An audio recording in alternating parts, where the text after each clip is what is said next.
One of the promises of my new book, Muscle for Life, which is available for pre-order right now at muscleforlifebook.com, is it can produce an outstanding level of fitness in all and sundry in just a few hours per week.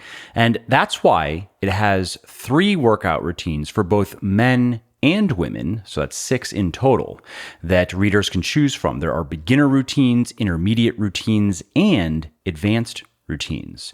So the beginner routines, what they do is they introduce you to proper strength training. They teach you the fundamentals of good technique, and they greatly enhance your strength, balance, and coordination.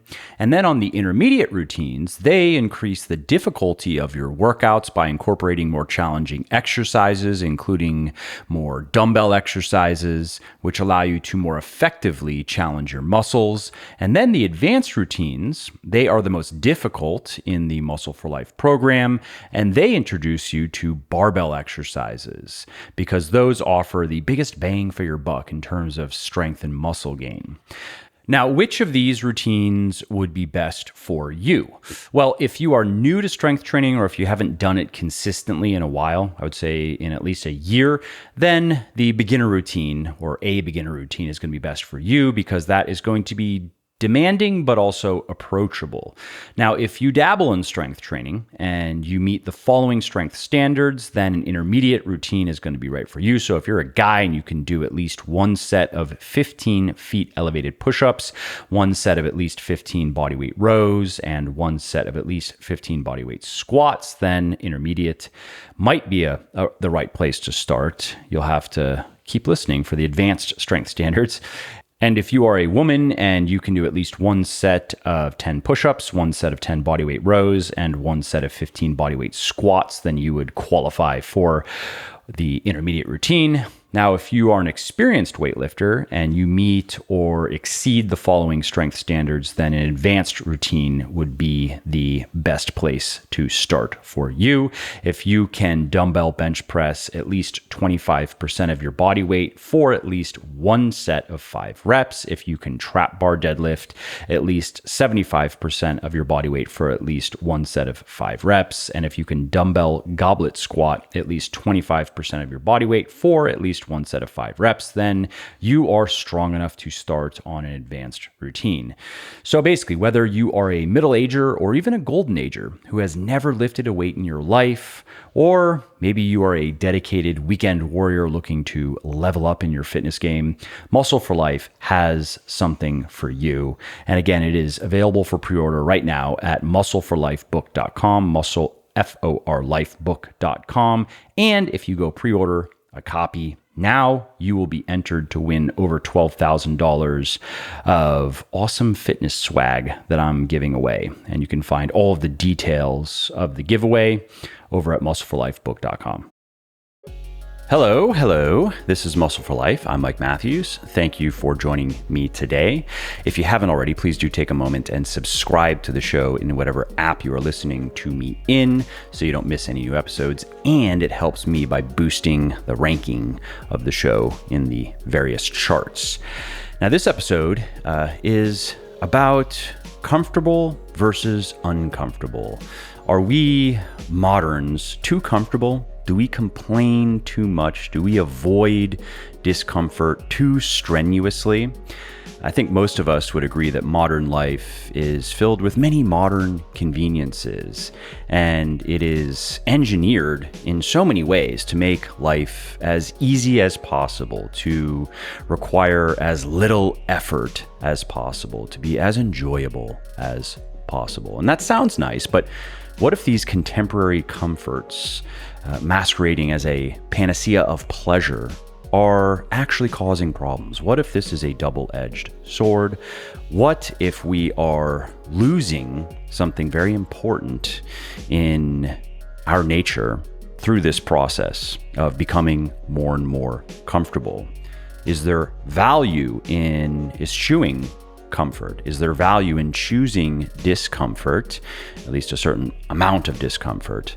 And that is the topic of today's podcast. This is an interview with Michael Easter, who wrote a book called The Comfort Crisis, all about these kinds of questions. And in this interview, he's going to explain how he embraced discomfort in a rather extreme way, and some of the insights that he gained from that process, and his thoughts as to why we should work to inject more challenge into our lives and not allow ourselves to get too comfortable. And in case you're not familiar with Michael, he is not only an author, but he is also a contributing editor to Men's Health. He is a columnist for Outside Magazine. He is a professor at the University of Nevada, Las Vegas. And you can find his work in many big publications: Men's Journal, Vice, Scientific American, Esquire, and more. Hey, Mike, it's nice to meet you, and thanks for some of your time this afternoon. Yeah, likewise. I'm glad to be on. This should be fun. Yeah, I think, who made this intro? Was it David? Oh, I don't know, man. Somebody did. Well, thank you to whoever made this intro, because I've been looking forward to this discussion because it's something different than the stuff I normally talk about, but something I think very relevant, and I'm curious to hear some of your thoughts about what's going on. So you have this book. I think that's the easiest place to start, which is really the theme, I guess, of the discussion is going to be the book, right? And it's the comfort crisis. And what do you mean by that? So the basic premise of the book is that as the world has become more comfortable over time in a lot of ways, I mean, just think of everything that influences your daily life, right? We live in climate control. Food is easy to access. We've engineered movement out of our days. We don't really have that many challenges, I would say, outside anymore, out in nature like we did in the past, like all these different ways that the world has become more comfortable. That's all great that that's happened, but it's also taken away a lot of the things that make us healthy, right? So if you want to get dorky about it, an anthropologist would call this an evolutionary mismatch. Our environments, we evolved in these environments of discomfort. And so we developed this drive to always want to do the next most comfortable thing, right? Don't move if you don't have to. If you have access to food, overeat it, right? Stay in shelter, all these type of things. But now that our world has become comfortable in all these different ways, that kind of backfires and is associated with a lot of the problems that we have. And so is that now, what are some of the, let's say, knock-on effects that you have observed and obviously talk about in the book? How is this harming us individually, collectively? Yeah, so I identify a handful of discomforts that we used to face all the time in the past that we've kind of engineered out of our lives. And all of them kind of have their own effects. But I mean, just to take a few. So hunger, right? In the past, there was not a lot of food. People were hungry all the time, and we had to work for that food, right? But nowadays, when you look at the research, like 80% of eating is driven by reasons other than physiological hunger. Like people eat because it's a certain time. People eat because they're stressed, because they're bored, et cetera, right? And so this is tied to our astronomical rates of obesity and the diseases that it can lead to. People take an average of like 4,000 steps a day because through all of time, it didn't make sense to move any more than you needed to. But life used to throw effort at us. Like to live was to put in effort into life, but now we don't have to do that anymore. So again, that ties back to our crazy rates of heart disease, certain cancers, diabetes, et cetera. But even mental health problems, I argue, are often a consequence of how we're living nowadays, our lifestyle. So for example, we've engineered sort of physical challenges out of our lives. So for example, people don't take on rites of passage anymore, right? And that's associated with a lot of mental health problems like anxiety and depression. And we know this from when in the 90s, a lot of helicopter parenting started. So parents started taking challenge out of their kids' life. Those generations born after that have off the charts rates of mental health problems. But even things like we don't go outside into nature anymore because nature is uncomfortable. It's unpredictable. We spend 95% of our time indoors. And we also know that nature, although it's uncomfortable, it is good for us, good for our brains in a lot of ways. Improves our productivity, our focus, decreases stress, decreases depression, improves happiness. I mean, nature is like organic Xanax, more or less, and we rarely go out into it anymore. And on and on. I mean, I identify a lot of different ones, but those are some sort of top level ones. So then the message is, if we made things a little bit harder for ourselves, we'd be a little bit happier. Yeah. Well, I think that look, here's the deal. It's like, we're wired to not want to be uncomfortable, right? Because if you were uncomfortable in the past, that was indicating you might actually be in some trouble here, right? But nowadays it's not. But the stuff today that positively improves your life invariably always comes with a dose of discomfort. If you want to improve your fitness, you're going to have to train. You're going to have to train harder. Well, exercise sucks, right? Like, it's hard. If you want to lose weight, you're going to be hungry.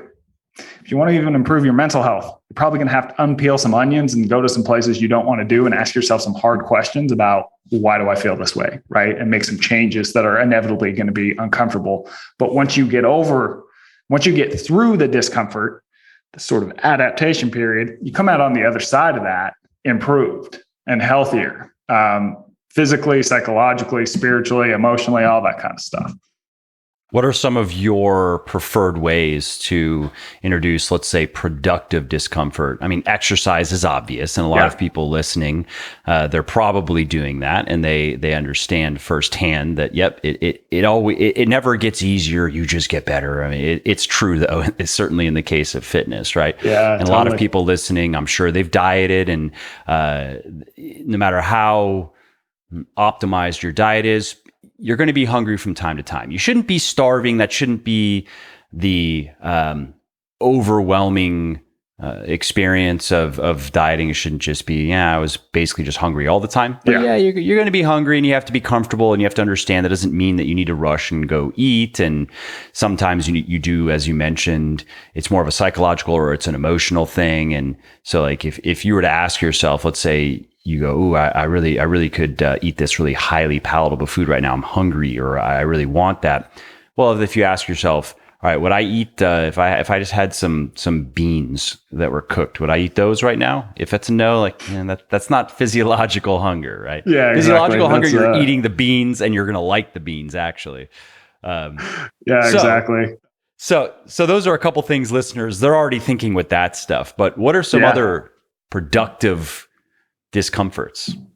Okay, here's one. So the through line of the book is that I spent more than a month up in the Arctic. Okay. And so the reason for that is because I was sort of reintroducing myself to all these forms of discomforts that our ancestors would have used to face in the past all the time. Right. So one of the things that I faced up there was I didn't bring my cell phone because there wasn't a bar within 100 miles. Right. I didn't bring a computer. I didn't bring a TV. I didn't bring a book. I didn't bring a magazine. I didn't whatever. So all of a sudden I found myself in an interesting position, and that's that I'm bored again, right? Like, when is the last time you've had sustained boredom for a long time? Probably not too often. And that's because the average person now spends more than 12 hours a day engaging with digital media. So that's from cell phones, that's from TVs, that's from computers, that's from podcasts, that's from on and on and on, right?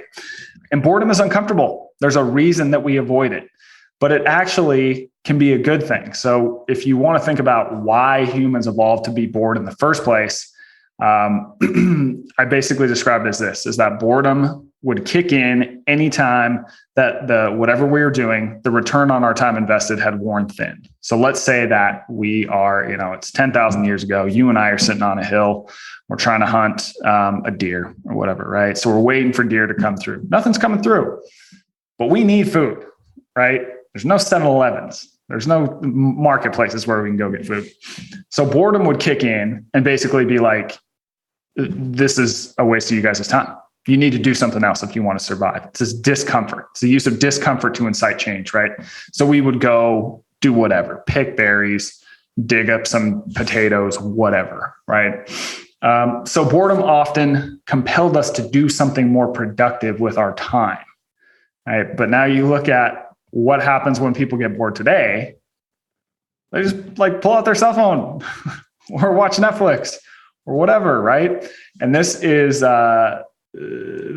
So there's a few things that come with all this time that we spend buried in our phones because we don't want to be bored. One is we know it's associated with increases in anxiety and depression and decreases in productivity. And that's because your brain gets pretty burned out when you're focused out on the outside world all the time. Whereas boredom often takes you inward for a while as you kind of figure out, what am I going to do with my time? You think inward, your mind wanders. That's kind of more a rest state for your brain. Number two, boredom is associated with increases in creativity. So there's these wild studies where they'll take one group and they'll be like, yeah, do whatever the hell you guys want, and inevitably people just pull out their phones and kind of wait in the room and mess around. And then they'll take another group and they will bore the hell out of them. And then they will give both groups a creativity test. And the bored group consistently comes up with more answers that are deemed more creative than the non-bored group. Okay. And then finally, like I think about it like this. One of my favorite quotes is from William James, he's a psychologist in the early 1900s. He says that your life is essentially a collection of that which you are aware of. So nowadays, 12 hours of media a day.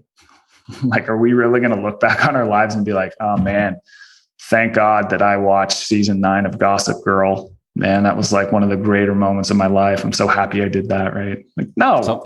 Some people, I mean, maybe. I want to meet that person. Yeah. So, I mean, I told you that to basically tell you this, is that there's a lot of focus today on, to improve your mental health, to improve your productivity, to improve all this, whatever. Use your cell phone less. Like, we got to use our cell phone less. And it's like, everybody knows that, right?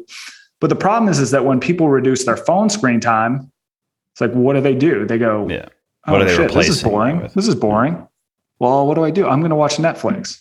Your brain does not know the difference. Right. So I advocate for trying to figure out, how can I add more boredom into my life? And the way that what I usually recommend to people is go for a walk outside for like 20 minutes every day and just leave your phone at home. And because there's also ancillary benefits to being outside, which we can get into if you want, but it's kind of like gives you this period to totally just like decompress, and you're going to notice more, you're going to think differently. And it's just like a good way to chill out and come up with great ideas. Yeah. Yeah. And that's, I recently read a book called Wired to Create, if I'm remembering the title correctly. Okay.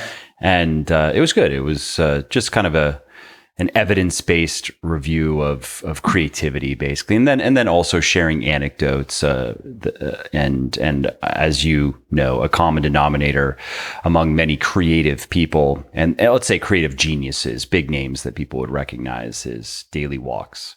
Mm-hmm. Yeah, totally.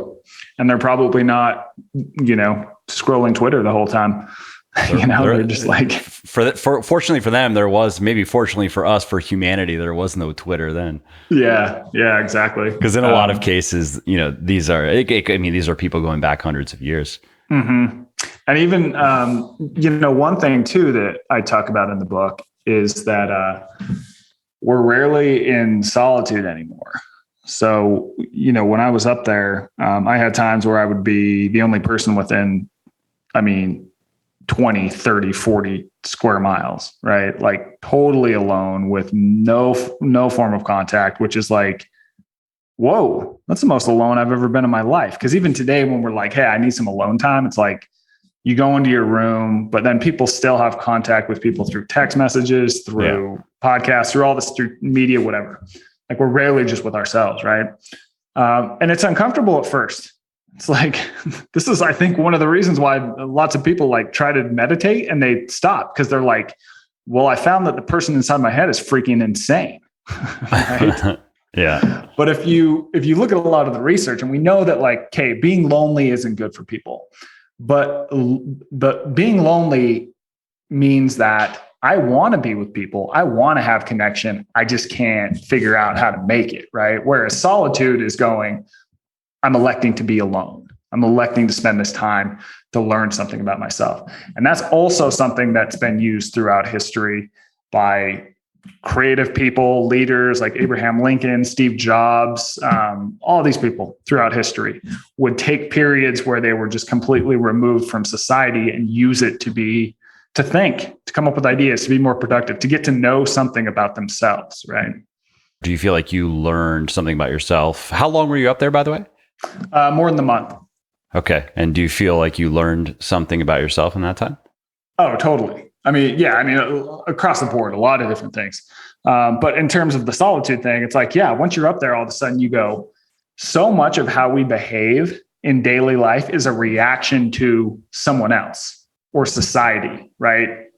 We do things because they're on like the list of what you do in life to be a successful person or whatever, right? But when you remove society, or at least maybe somebody who fits in. Yes. I think for so many people, that's probably number one on the list. I just want to fit. I just want to fit in. Be liked. I don't want to rock the boat. Yeah. Yes. I just want to be liked. I don't want anybody to look at me weird or think about me weird. Yes, exactly. But once you remove society from the equation, it's like, oh man, like, how would I live life if there weren't society around? Like, what do I really want to do with my time? Right. And so once you start asking those questions, it starts to get kind of interesting. And for me, at least, I mean, like I can theoretically kind of understand that. But once you are completely alone in the middle of freaking nowhere, I mean, that is like getting smacked in the face with that concept like it's a 2x4, you know? And so for you, in terms of maybe what did you experience? Was it a paradigm shift, or was it just new ways of looking at things? Yeah, I think so. I think, well, part of the thing about being up there that long is like you start to strip away a lot of layers, and like, what do you end up missing? Right. Because you're up there, you're totally removed. And I found for me, like, I miss two things. I miss my wife and I miss my dog. And I'll say like a 0.5 thing I missed is because we only packed in like maybe 2,000 calories a day, but we're burning like 4,000 just like hiking around. And that would be like food. But that doesn't count, right? Yeah. Can't get away from that. You were slowly starving to death, physically speaking. Exactly. So I think that sometimes those periods of removal can help you like kind of strip away what's really important to you. And again, it's like we can all kind of like grasp that abstractly. But for me, going up but there, you have it's like to experience that hits you it, hard. like you said. Yeah. You got to experience it, you know, because then it changes your behavior. When you experience something, I think on that really deep level, it changes your behavior when you return to, for me, at least when I returned home. Yeah. And so then, what are your thoughts in terms of how much comfort is appropriate to live with? How much comfort? You talked about what's too much, and there is excess comfort in people's lives. But what are your thoughts in terms of balancing hardship and comfort? Yeah, well, I think what happens is that people, because we have come up and with relative, I mean, I can assume probably if you're listening to this podcast, your life is like going all right on some level. You know, if you have to worry about how much muscle you have, that suggests to me that like your problems, or maybe your priorities are one or the other. So I think about it this way. I was on this dude's podcast maybe 3 months ago, and this guy is like unbelievably wealthy. He had this really like company he sold for a lot of money. And I told him, you know, we were talking about, he's like, dude, you were up in the Arctic for like more than a month. He's like, I could never in a million years do that. Like never. And I was like, dude, you just think you can't do that because you had the luxury of being born in like 1978 or whenever you were born. Right. And now you have heated floors in your bathroom, you know? Yes, exactly. And someone who takes out your trash and all this shit, right? So like, I think that people, and I don't know if this answers your question, but I think that people chronically, undersell their potential, what they're capable of. Like we hear of stuff like that and it's just like, I could never do that. And it's like, dude, like think of how hard life was for thousands and thousands and millions of years. right? So the balance has tipped so far. And what happens is there's this concept I talk about in the book called prevalence induced concept change. And it basically states that as humans become more comfortable over time, we don't have an ability to look back 20 years, 200 years, 2000 years and be like, man, I have it so good in the grand scheme of time and space. We adapt to the next most comfortable thing. And then the last thing that came before it is all of a sudden unacceptable. Like you can't do that. Right. Yep. So I think, that's kind of a roundabout way of saying that's just part of the human condition. It seems. Yeah. I mean, it applies to a lot of people's complaints about a lot of things. Yeah. Yeah, exactly. We're always searching for problems. Right. And so, I mean, to kind of answer your question is like, I think it's probably personal, but I think that most people are going to probably err on the side of like being too comfortable at the end of the day.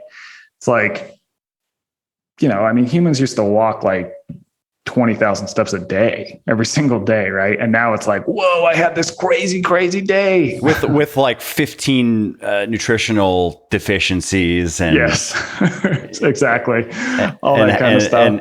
And then worrying about getting attacked by one of 42 different animals that is going to kill you. You're not going to get away. And right. With like a piece of, and their shoes are like a piece of reed on their foot or whatever, if they're even wearing something like that. So like, it's a long way of saying that like humans are capable of doing a lot of things and tolerating a lot. And so I think that sometimes we just tend to err on the side of like not of underselling ourselves. Frankly, we just are like, oh, I can't do that. No, that's too hard. That's too whatever. That's too X, Y, Z.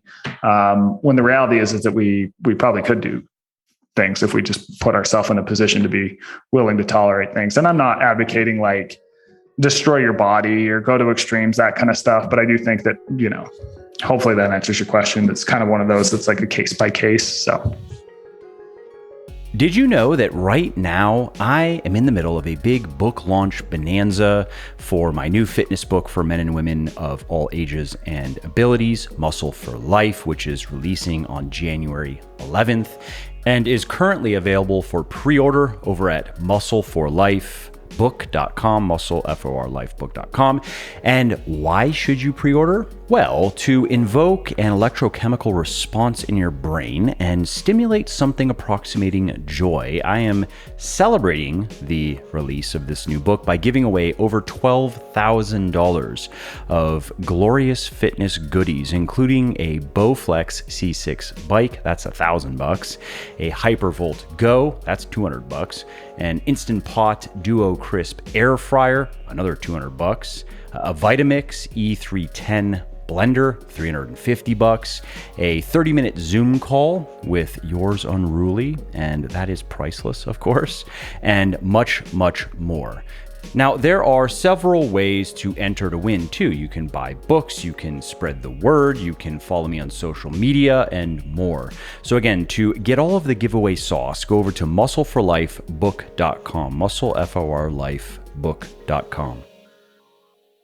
Do you think it's also connected with, I think this came from Ray Dalio in his book Principles. He talked about a spectrum, right, of savoring life on one end and striving on the other end. And the point that he was making is you can't have both. You can have one or the other, and he's not going to tell you he chose what he chose, and he was a striver for a long time, and then now he's more of a saver, or he's becoming more of that in his in the later part of his life. He has unlimited money and whatever, right? He did what he wanted to do. But that's something that has just stuck with me, because I think there's truth in that if you want to achieve significant things, you are going to have to deal with a lot of discomfort. There's just no way around it. But that may not be for everybody. Some people, they may, so long as they're making the conscious choice of, I'm going to take it easy, I'm going to take it slow, I'm going to savor life, I'm going to put more time into relationships and just having fun and messing around. That wouldn't be for me, but that doesn't necessarily mean that it's the wrong choice to make. Yeah, I mean, I think about it as like you need one for the other. So in order to really appreciate I guess, the savoring element of this. And I haven't read his book, so I'll probably be getting this wrong. But in order to appreciate the savoring element, you probably have to like strive at one point, right? Like if he had just kind of I know people though that it seems like there's not much striving. There's never been much striving. They just take it easy, and I'm sure they have their ups and downs. We all do, but I've just never seen, they've never really displayed that. And I would argue that probably the highs for them are going to be lower than they would be for someone who strived for something and then got the win and then can savor it. So I'll tell you a story to like sort of illustrate this point for me. And it kind of goes back into what we were just talking about, finding problems and perspective. So when I fly up to the Arctic, I got to take 5 different flights just to get to this plane that's like the size of a pack of gum to take it out. And it like lands on the tundra, right? But the first flight I had to take was from Las Vegas up to Seattle. It's a 747. Now I hate flying. Okay. I hate the turbulence. I hate the fact that the bathroom is cramped. I hate the fact that the coffee sucks. I hate the crying baby next to me. I hate the movies on the screen in front of you. They're always terrible. They're like B-rate movies, right? Everything about flying is awful. Okay. Then I go and spend a month in the Arctic. If I want to get water, if I want anything to drink, I have to hike down to a stream and get it. And I got to carry it back up to camp. I'm carrying an 80-pound pack on my back the entire time. If I want to go to the bathroom, I got to hike out across the tundra and I got to squat. And I have to bring a rifle too, because there's grizzly bears everywhere, right? I'm freezing cold the entire time. I'm wildly underfed. So when I take that 747 back to Las Vegas, what do you think my experience of that flight was like? It was freaking amazing. I hadn't sat in a chair in more than a month, right? So like all of a sudden this seat that's all cramped is like, oh my God, this thing is great, right? When I go to the bathroom, it's not ice. Exactly. It's not ice. They have hot coffee. That's great. I hadn't had coffee in more than a month, right? I ate like 20 bags of pretzels. When I watched that movie on the seat back, it's like, Fast and the Furious, like 29 or whatever one we're on. It's like, oh my God, this movie's unbelievable. How has it not won like 29 Oscars?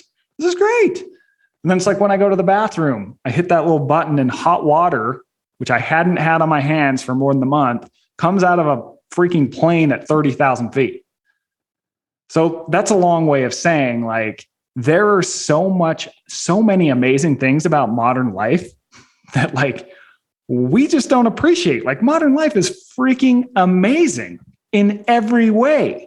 But if you don't ever get out of that, if you don't ever like deprive yourself of certain things and like have to put yourself in positions that are going to be tough, I don't think you can appreciate it as much. Right. We could probably try, right? Intellectually, at least to maintain some sort of perspective. You can try, but it's not going to hit you as hard. I mean, it's like, if you would have told me, hey man, no, the plane flight is great on that plane up there, I would have been like, yeah, go yourself. I get it, but this sucks right now. Like, that's not going to change my feelings on it. Right. Like, yeah, I can intellectually process that, but until you actually experience things, kind of back to what you said before, it's like, it doesn't hit as hard. Right. And I'm not suggesting at all that everyone go up to the Arctic for more than a month. But what I am suggesting is that there are ways to sort of get yourself out of that loop that can sometimes lead to complacency where you're maybe not as grateful. Because I think like the number one thing for me, how I changed is like, of course I came back and I was like fitter than I'd ever been. All these things. Right. But the biggest shift for me was perspective and appreciation for my daily life and like what I have. And that like colors every single interaction I have. It's just like really deep gratitude. Right. And so if I have that, then like every moment of my day is going to be better. And how much of that has stuck with you? How long has it been now since you returned? So I was up there, that was like 2 years ago now. And definitely it's hung around. I mean, it's not as intense as when I first got back. I mean, when I first got back, I was just like walking around like a smiling idiot because it wasn't cold outside, But it's definitely hung around, like, because I'll find myself, like, I think we adapt to the circumstances that we put ourselves in most often, right? So I'll definitely catch myself where I'm like complaining about something. I'm like, why am I complaining about this, right? And when I can do that, that's a win. I can't always do it. But that's why I still try to do, something that mimics that, not to that extreme, but every year, because it's kind of like a nice reset. It's like we're kind of living, I argue in the book, like on one end of the pendulum right now. And it's like, if you don't ever swing that pendulum over to that other end from time to time, we miss a little bit.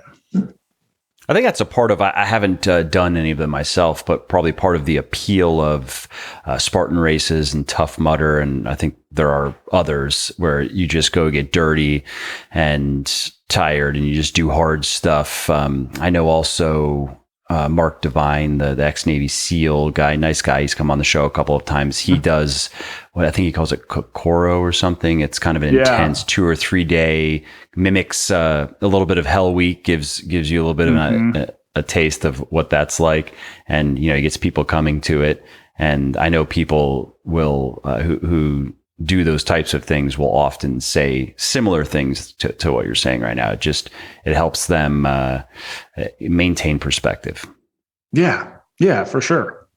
For sure. And one other question I had for you. What is misogi? I don't know. Am I pronouncing that right? Yeah, misogi? You are. Misogi. One of those? Yeah.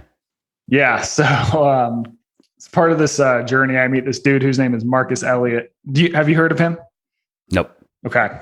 So there's 2 things you need to know about him. The first is that he's a little bit of a seeker. So he counted cards to get himself through college. He was going to Burning Man when it was just like this little thing in the desert, right? Old school Burning Man. And he lived out of a VW van for a while. But the second thing need to know about him is that he's brilliant. So he got his MD from Harvard, and he decided he didn't want to be a doctor. He wanted to revolutionize sports science. And he actually did it. So he's one of the very first people that really started to quantify human performance.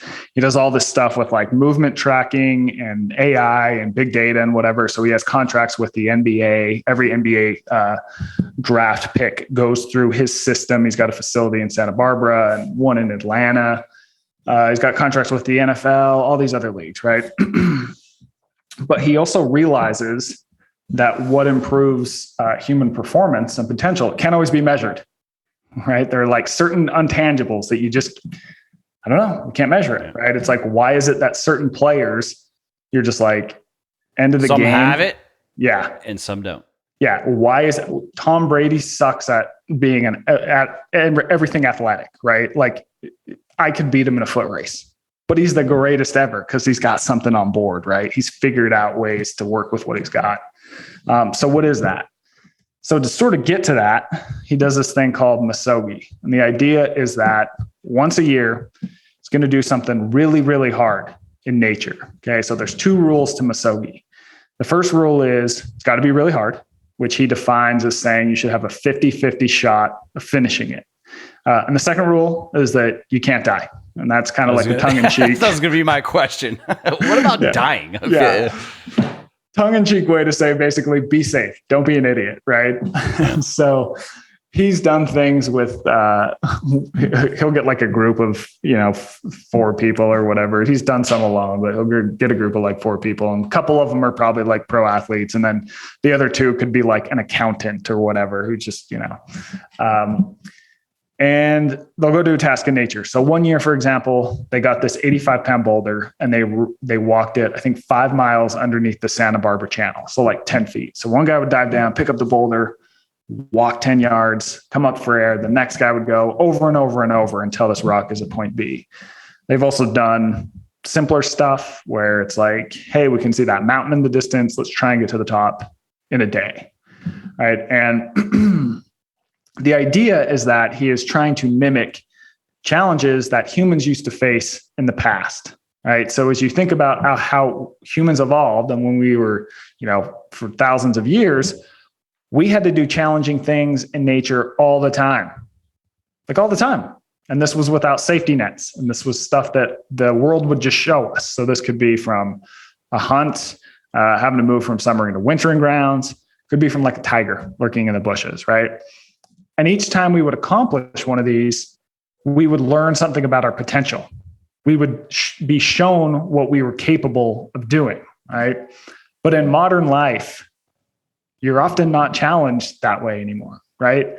Like you can never be challenged. To your point about the savorers, is like you can kind of go through life and have a halfway decent life, right? You got a job, you got food on the table, you have a family to come home to, and never be challenged. But by not being challenged, you sort of miss something about your potential. So if you think about like human potential is a big circle around us, by never going out on the edges, it's like you just kind of live in this little circle inside of that, right? So the idea of misogi is that like, I'm going to go explore those edges and see what's out there. Because again, it's got to be really hard, 50-50. Like even today when people take on marathons, it's not, am I going to finish? It's, am I going to finish in my goal time of 3 hours, 45 minutes or whatever it is, right? So what happens is that two things tend to happen for people when they do these. The first is that you inevitably reach a point where you think you've hit your edge.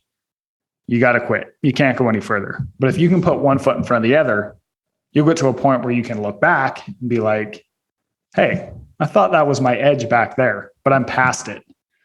So I have sold myself short here. And that raises the important question, well, where else in life am I selling myself short? Right?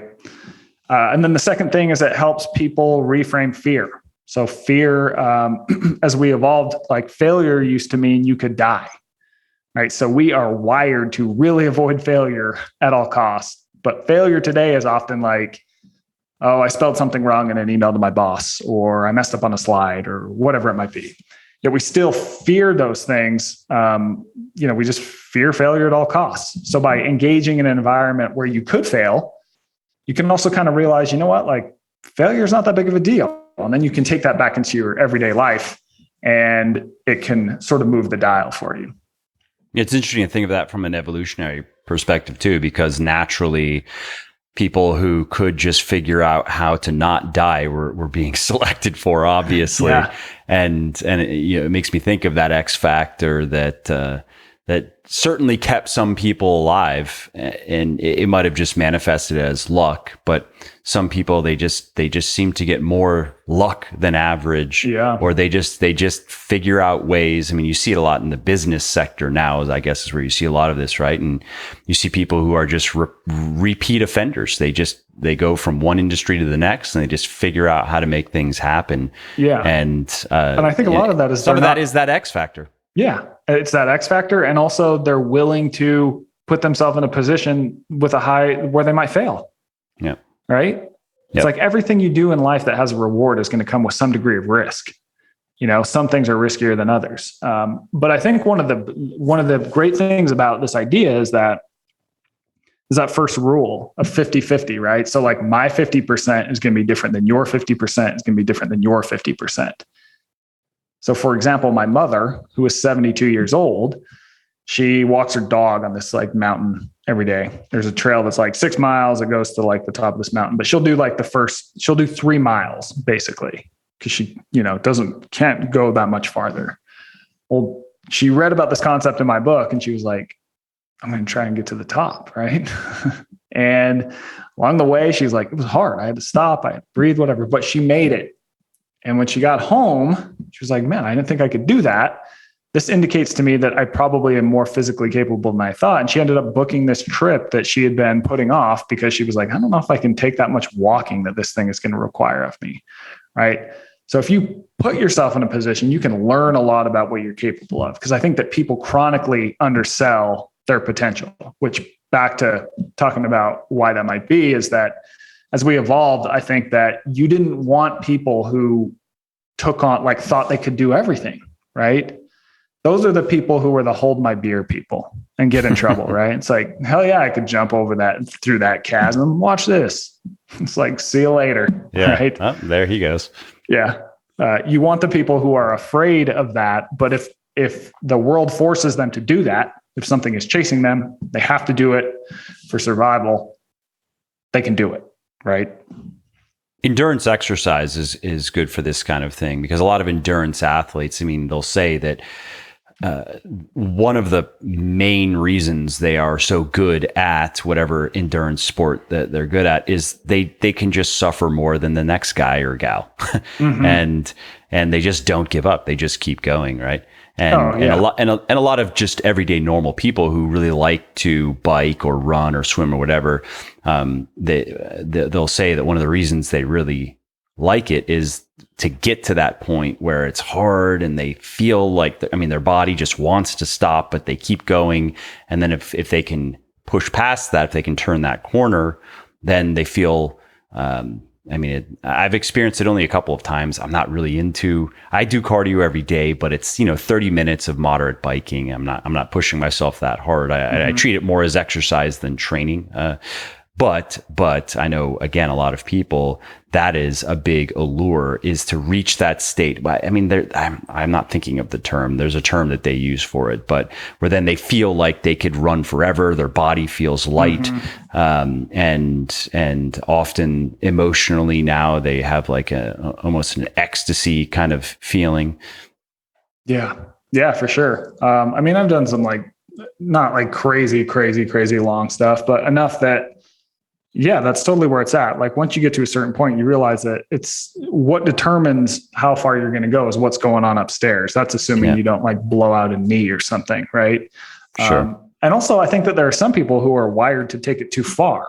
Right. These are the same type of people who who are probably dealing with some sort of, honestly, like a psychological issue. And, it's a lot more socially acceptable to go run 100 miles than it is to drink your face off or cut yourself or something like that. And so there can be it can raise some questions, but I think people can, when you think about what the human body has evolved to do well, one of the things is to run long distances relatively slowly compared to other animals in the heat. So as we evolved, we would use this to our advantage on hot days to hunt animals, right? Because other animals are way faster than us, but they can only sprint. So we'd keep bumping these animals slowly but surely, chase them down, bump them. And eventually they would just get so tired from sprinting, they'd topple over, and then we'd spear them, right? And we'd have dinner. And, but those hunts on average, they lasted 13 miles, but of course they could go beyond and be 20 miles, right? So nowadays, picking up dinner is going through the drive-through at wherever, Burger King, and back then, you just order it on your phone, man. Yeah, having some dude bring it to you. You get it delivered into your face. You don't even get off of the couch. Yeah, exactly.